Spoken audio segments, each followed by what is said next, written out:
Artigo 160. Nos casos do parágrafo único do artigo anterior, cada uma das partes falará pelo máximo de 15 minutos, excetuada a ação penal originária, na qual o prazo será de 1 hora, prorrogável pelo tribunal. Artigo 161. Se o habeas corpus e as apelações criminais disserem respeito a processos por crime a que a lei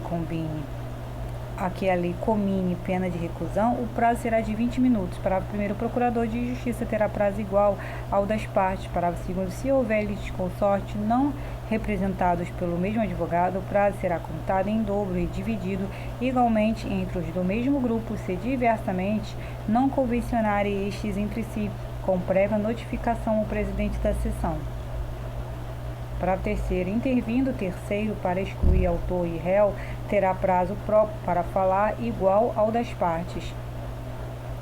Parágrafo 4º. Havendo assistente na ação penal pública, falará depois do procurador de justiça, a menos que o recurso seja dele. Havendo assistente na ação penal pública, falará depois do procurador de justiça, a menos que o recurso seja dele.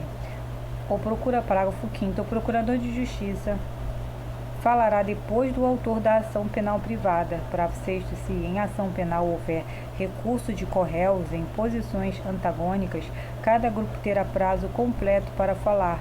Parágrafo 7º.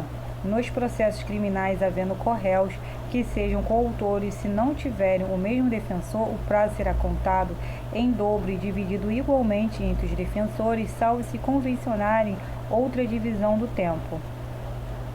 Artigo 162. Cada desembargador poderá falar 2 vezes sobre o assunto em discussão e mais uma vez, se for o caso, para explicar a modificação de voto.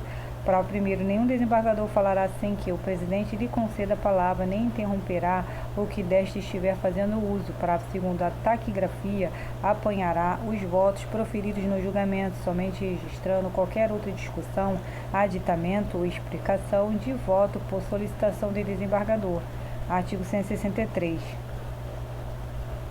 Nos julgamentos, o pedido de vista não impede que votem os desembargadores que se tenham por habilitados a fazê-lo, e o desembargador que o formular restituirá os autos ao presidente no prazo máximo de 10 dias, contados do dia do pedido, se de outra forma não dispuser este regimento, devendo prosseguir o julgamento do feito na primeira sessão subsequente a esse prazo.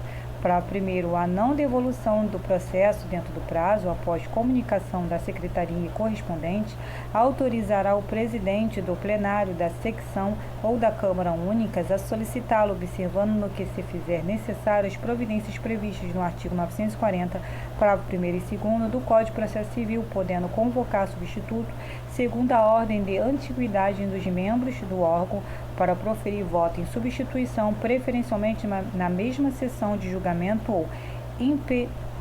ou impreterivelmente, até a sessão de julgamento subsequente, caso o substituto não se sinta apto a proferir voto de imediato.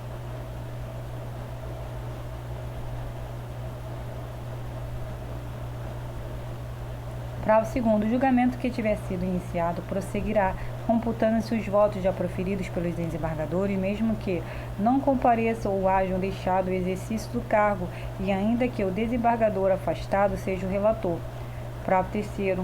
Não participarão do julgamento os desembargadores que não tenham assistido ao relatório ou aos debates, salvo quando em relação a eles se derem por esclarecidos. Parágrafo 4º. Se, para efeito do quórum ou desempate na votação, for necessário o voto de desembargador nas condições do parágrafo anterior, serão renovados o relatório e a sustentação oral, computando-se os votos anteriormente proferidos.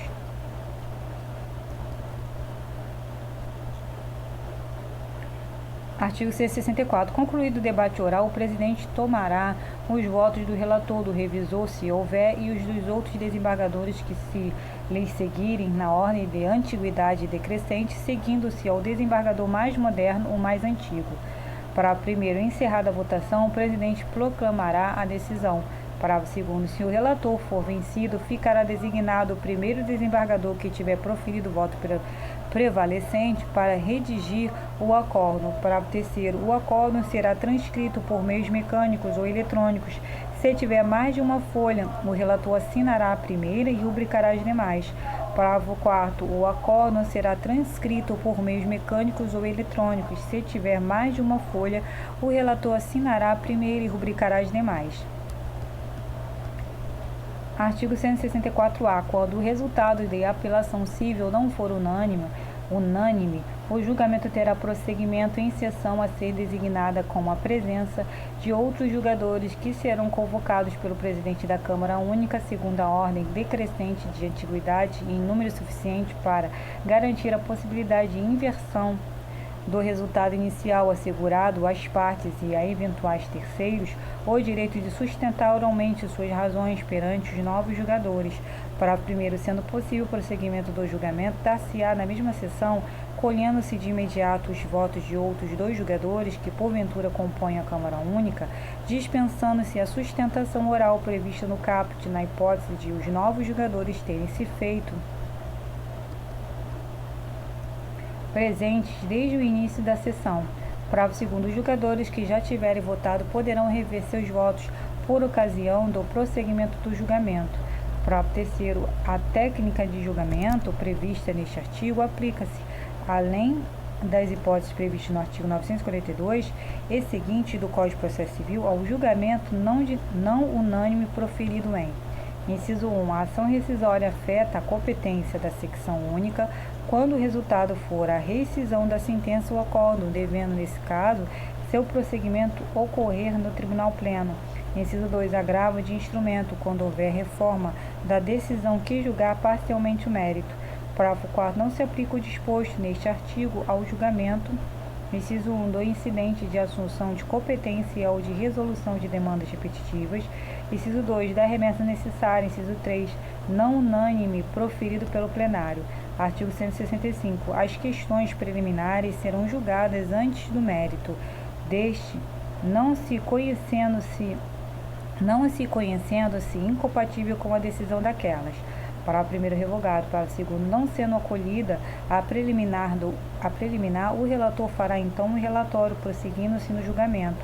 Parágrafo 3º. Quando a preliminar versar sobre nulidade suprível, converter-se-á o julgamento em diligência. O relator, se for necessário, ordenará a remessa dos autos à instância inferior para os fins de direito.